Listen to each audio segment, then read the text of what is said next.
Good afternoon, everyone. My name is Tim Grierson. I am a contributing editor at Backstage and the vice president of the Los Angeles Film Critics Association. It gives me great pleasure to moderate this Q&A for Hell or High Water, so please join me in welcoming the screenwriter of Hell or High Water, Mr. Taylor Sheridan.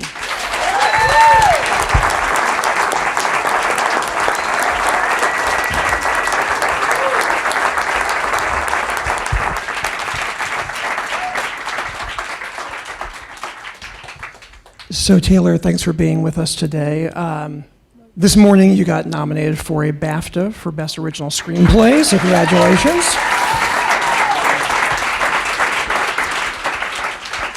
I want to start by asking, you worked as an actor for several decades. You're a writer, you're a director now. When you were growing up in Texas, was there one you sort of thought you wanted to be more than the other, or how did this path and where you are now, how did that start for you? I'm not sure about several decades.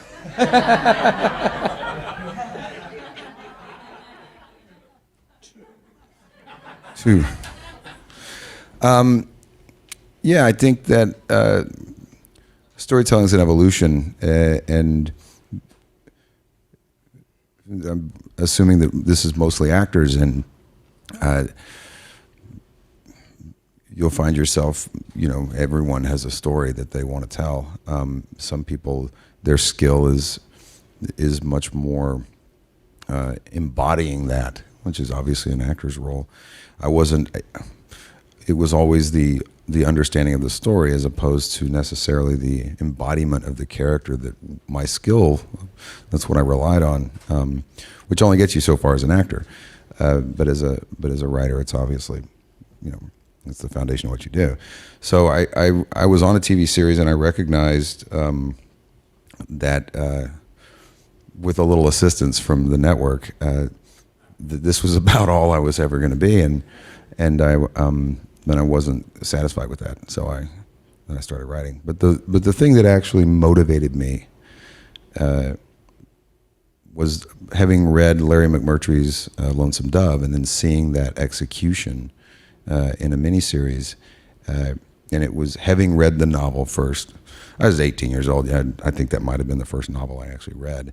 And then see it placed on the screen and watch those characters come to life. That marriage was really fascinating to me, and that's actually what motivated me to think, I wonder if there's actually a way to make a living doing that. I want to do that. And I've read in interviews, you didn't go to film school. I don't think you even took writing classes or anything like that. So my understanding is that, after deciding I'm going to just start writing, you just started to write. Obviously you read tons of scripts. Did you feel like there were things that you were going to do differently, or you saw mistakes in the scripts that you were being given and thought, okay, don't do this, don't do this? Yeah. Look, it's you. I'm in an interesting position because I've spent much of my career as an actor as a real journeyman, but I was very successful as an acting coach, and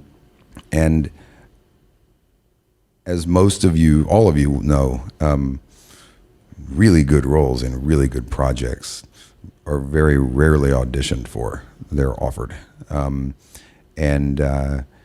so you spend a lot of time working on really bad stuff and trying to find a way to make it good, and it's really hard on an actor. So I had thousands of hours of working on bad material for myself, for others, and figuring out how to make it believable. And so when I sat down to start writing, the first script I wrote was a screenplay called Sicario, and thank you. And I sat down, and having spent most of my acting life in television, so limited by the structure of that medium, commercial television, I was very petulant, and I wanted to break all the rules I'd been held to, and I tried to, I read a lot of the screenplays and teleplays that I'd auditioned for and that I'd starred in. Some of the, really, benchmark works. You may remember me from my VIP episode. Was it Killer on CSI New York? And then I was the surprise, I'm not the killer on CSI. So I had, I had learned a lot about shoveling exposition. I'd learned a lot about, being the, sort of the wheelbarrow for this shortcut some writer took. And so when I sat down to write, I wanted to do a few things. One was never, ever push exposition with dialogue. Now you're going to have to do it somewhere. And I usually do it in one scene.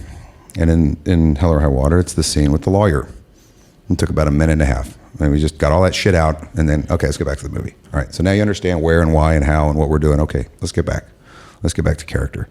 So I really seek extremely simple plots so that I can have really complex characters. Likewise, having spent a lot of time day playing, 1 week on this thing, 4 days on that thing, I really strive to give those ancillary characters a life of their own and really make them impactful and not move plot with them, but move story with them, move character with them.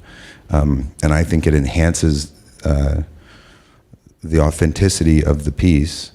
I think it makes the world feel more authentic. And then you find yourself in a situation where you're wondering what that old waitress does when she goes home. Is that younger waitress ever going to meet somebody? Is the old waitress, what happens to that young waitress if she doesn't? What about that old guy?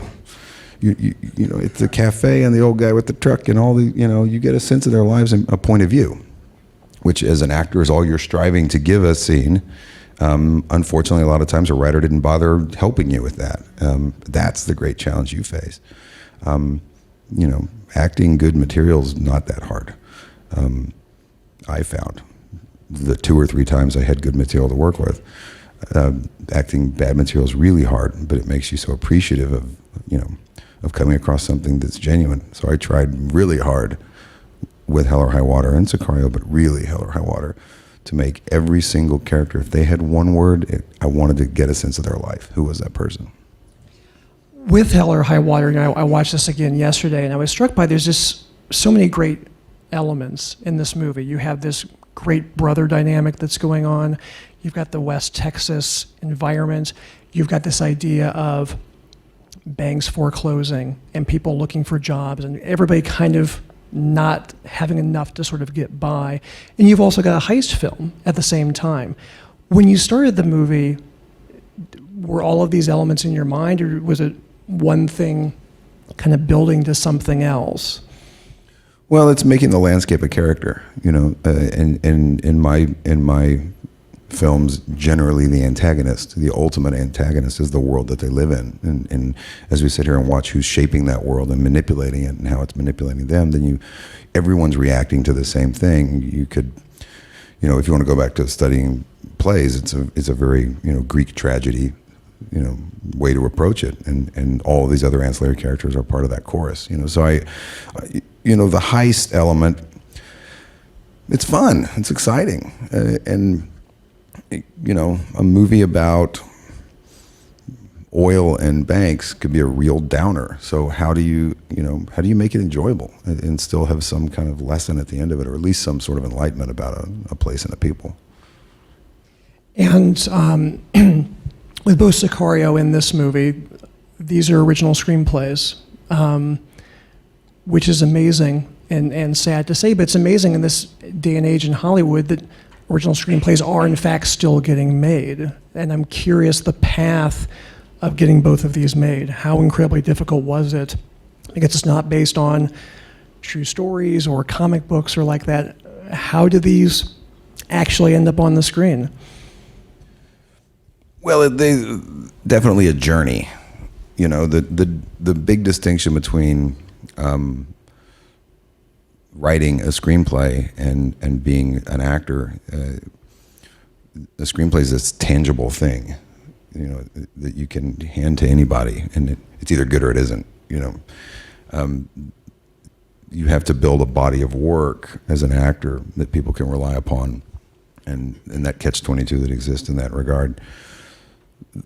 Our business, there's a lot of, and I was very fortunate that I was, and I did keep in mind, keep this cheap, don't make this movie too expensive, because there is this pocket of independent money in that $8 to $24, $30 million range. This movie was made for 12. And Jeff got a pretty good chunk of that. We made it for 9.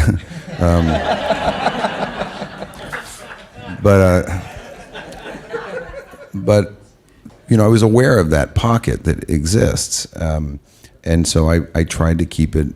You don't want to be too aware of it, but you need to. I didn't have spaceships. Then you got to get a little lucky. You always got to get lucky in some regard, and the luck usually comes in someone with the ability to help garner something or push you toward this goal, recognizes the talent or recognizes the beauty in something and champions it. And for me, that was Peter Berg. I sent the script to a few other people in his company who'd read it and really responded. And then I sent it to his DP, who I knew casually, Tobias Schleicher. And Tobias read it and loved it, and kept really pestering Pete to read it. Pete thought Tobias was doing it because he was trying to sleep with my girlfriend. And he's like, "This is just gross. It's sick, Tobias. Stop pushing the script on me. She's got a boyfriend. This is such a shitty way to go about that." And Tobias, who's from Germany, he's like, "Oh, no, you got to read it. Pete, it's so good. You got to read it." So he's flying to shoot Battleship, and Pete's sitting on the plane, and Tobias had slipped the script into his thing. And then, called him before they took off, goes, "Just read it, Pete, it's so good, you'll like it, I promise." And so Pete reads like the first 2 pages, and the way that I write, I don't know if anyone's had a chance to read the screenplay, but it's very descriptive. I don't use close-up, push, pan. I really try to find ways in the prose and the stage directions to give a sense of tone and space. And one of the first things that I write is that there's these cattle like hiding like bats from the sun under this mesquite tree. And he immediately calls Pete and goes, how are you going to film a cow sweating, Tobias? How are you going to do that, huh? How do you shoot cow sweat? And so then plane takes off, and he keeps reading, and he lands and calls Tobias and goes, "Okay, that's good. I'll meet this kid."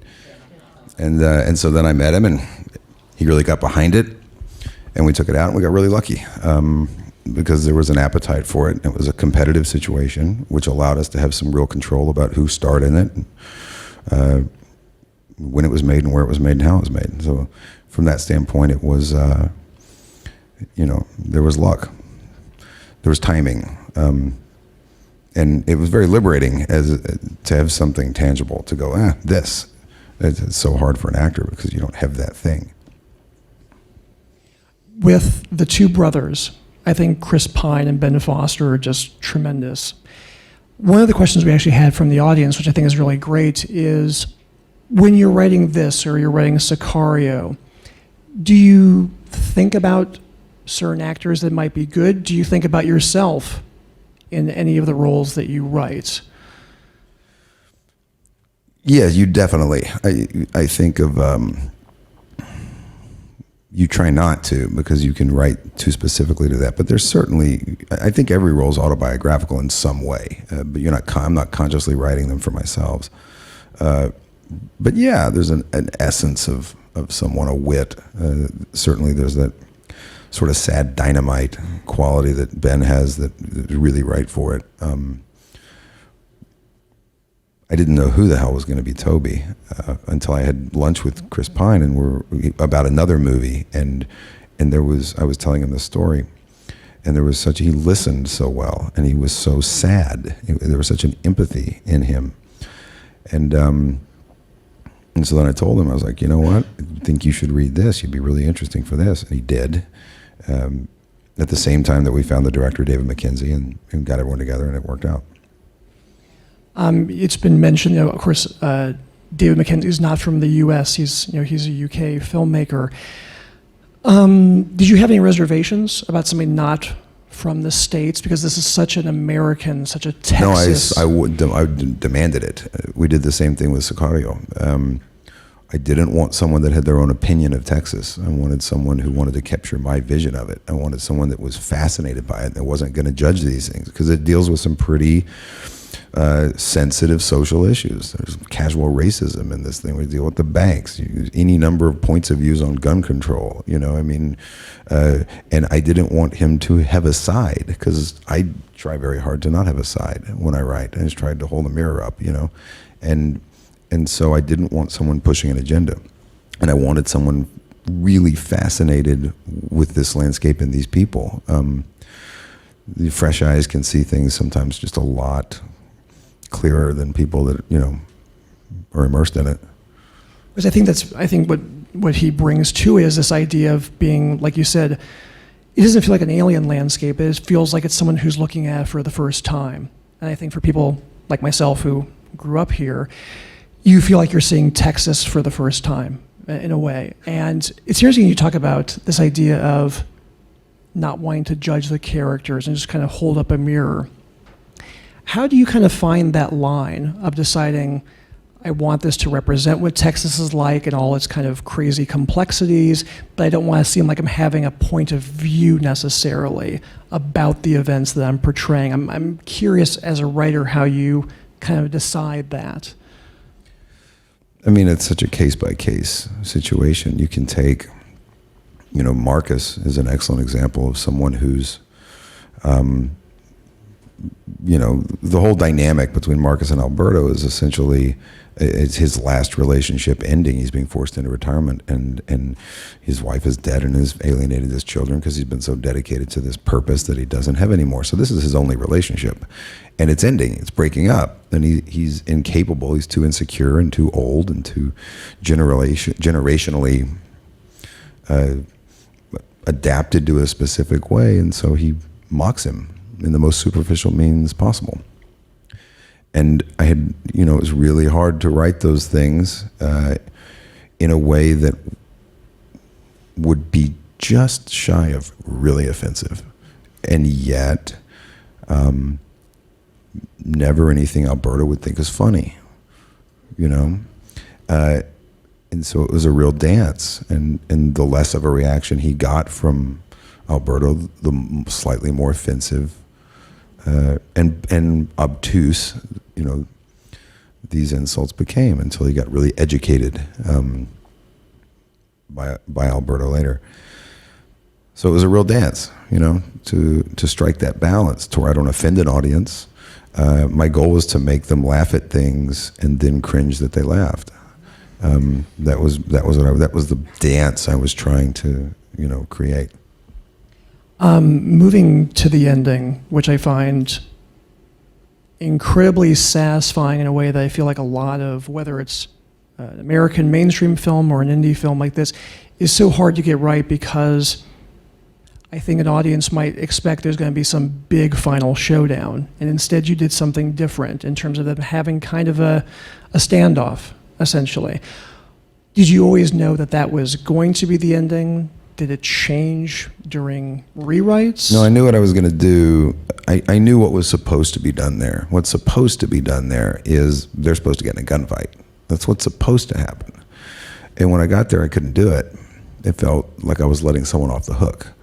And I wanted them both to suffer. And I wanted them to, have to live and continue, to try and figure out how to cope with what they both did, the consequences of their actions and how it filtered out to other families. So, essentially, Toby sacrificed Alberto's family for the protection of his, and Marcus, will never get the opportunity to apologize and say goodbye to his friend. The last thing he ever said to him was a racist insult, and that's going to haunt him for the rest of his days. And I just thought it was a really poignant moment that both these men recognized how much it was going to cost their souls that they achieved their goal. and and want peace. Like, come over anytime. Maybe I'll give you peace. Yeah, maybe I'll give it to you. Because they're both hurting so much. Because also thinking back to Sicario, there's a similar-ish ending about this idea of not the resolution that people would expect, and almost this idea of making it kind of linger, making the not resolving things, but having to have those characters live with the things that they've done. Are you just sort of naturally drawn to that as a writer? Well, I think that's more the actor in me. I think that's much more, what have I resolved if I watch the guy shoot the guy and then we do this big crane shot up? I don't know how he feels about that. You know what I mean? The audience understands all the plot points have been checked off, but none of us give a shit about plot. We just tolerate that road to go on this journey, with this character. And so that's what I really want to see. It's what interests me. Yeah. At the end of the day, when you're writing a movie, you have to write the movie for you, an audience of one. And if any point in that movie it feels false to you, or it's boring to you, or it's not interesting or not powerful, then you have to make those changes for yourself. So I write movies I want to see, and just assume I'm not that unique,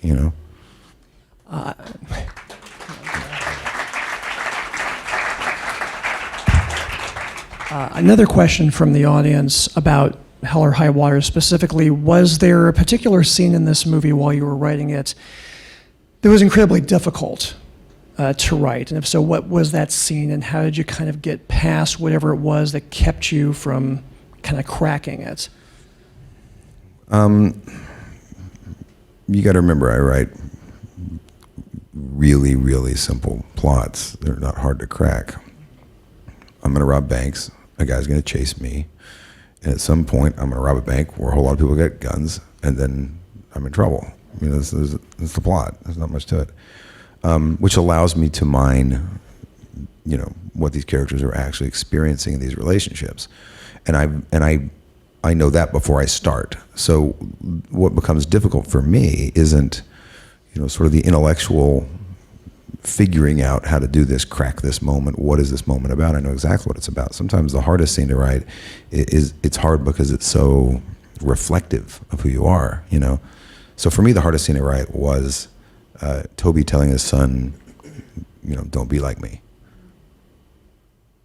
And only emotionally, only because I have a son. And that's obviously your greatest fear, is to be someone your son should not try to emulate. And I feel like I've read in interviews that you said that these were first drafts. Is that? Well, that's the beauty of selling a spec. You can put that in the deal. Yeah. Yeah. It's when they really get you on the frickin' sequels. But for the first one, yeah. So yeah, there was no rewrite. I think we should all let that sink in for a second.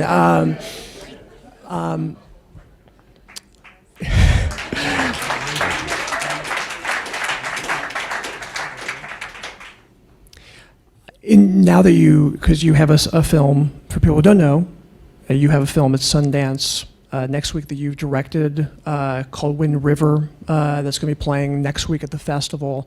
Do you miss acting? Do you still want to act as well, or does this feel like the path that you're interested in right now is writing and directing movies? No, I don't miss acting. I've had some opportunities to. I did a scene in Hell or High Water with Jeff, and look, I wasn't that good an actor, so that's the reason that I had never done a scene with Jeff prior to that moment. So, I wrote it. They asked me to do it. I did it, and so. To be perfectly honest, the Cowboy game started like 6, and I was just like, what's this freaking thing gonna end? And are we doing another take of this? Jesus Christ. I didn't, you gotta get up so early as an actor, I write in the evening. It's just, it's like 5 a.m. in a van, and fucking God. And now it's become this weird, it's the irony, I couldn't frickin' get arrested as an actor for so long, and now it's like, it'd be really cool if Taylor Sheridan was like to come to a few days on this. Wouldn't that be awesome? So they had me do this thing. I just did it on this movie, Horse Soldiers, with Michael Shannon and Chris Hemsworth, and another European. Europeans love me. So this European director, I'm playing this CIA guy who's running through the sand with his army of Northern Alliance up to meet these Green Berets, and it almost becomes this shit show. Felt kind of like they might have stole it from one of my movies, and then it's not, and then which maybe that's why they asked me to do it. So, yeah. So after 26 takes of running 150 yards through the sand in these ill-fitting boots, and then they turn around and did 24 takes. I went up to Nikolai, the director, and I was like, "Hey, so this is the last take?" And he goes, "No, I got the drone." I said, "No, it's not a question. This is the last take with me. You can put anyone else in this shit you want, but for me, this is the last take." And then it wasn't, and then I was like, "God, I don't miss that. I'm sorry, I don't miss it. I really don't miss it."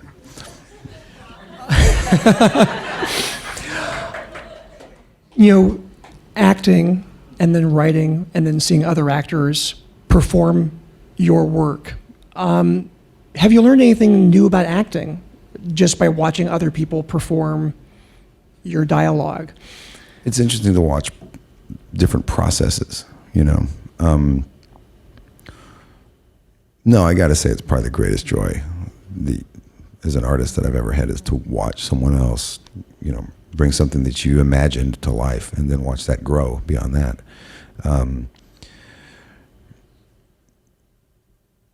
I was impressed and surprised how hard, this is a hell and high water Q&A, so we'll keep it with that one, how hard those guys worked on who these characters were, the hours I spent talking to them, the things they wanted to know. And Chris and Ben went and drove through Texas and spent a lot of time there and just trying to find themselves. Ben's a little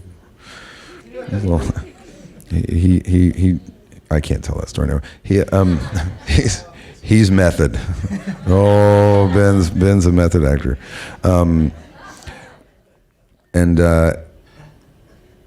That scene where he goes, "Who the hell gets drunk off beer?" Remember that?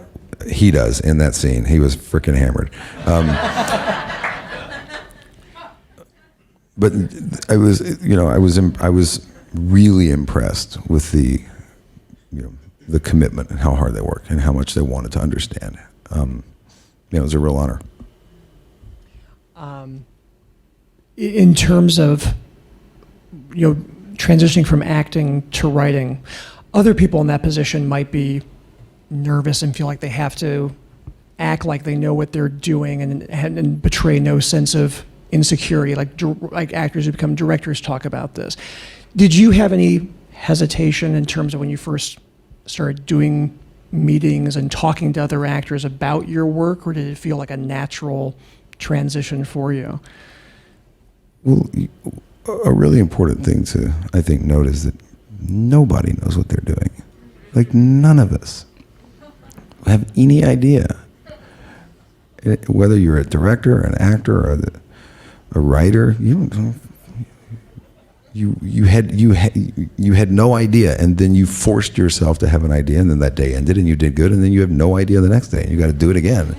So and producers really have no idea what they're doing, which is why they hire us to do it all, and so that's who you meet with all the time. So I felt that I was certainly more.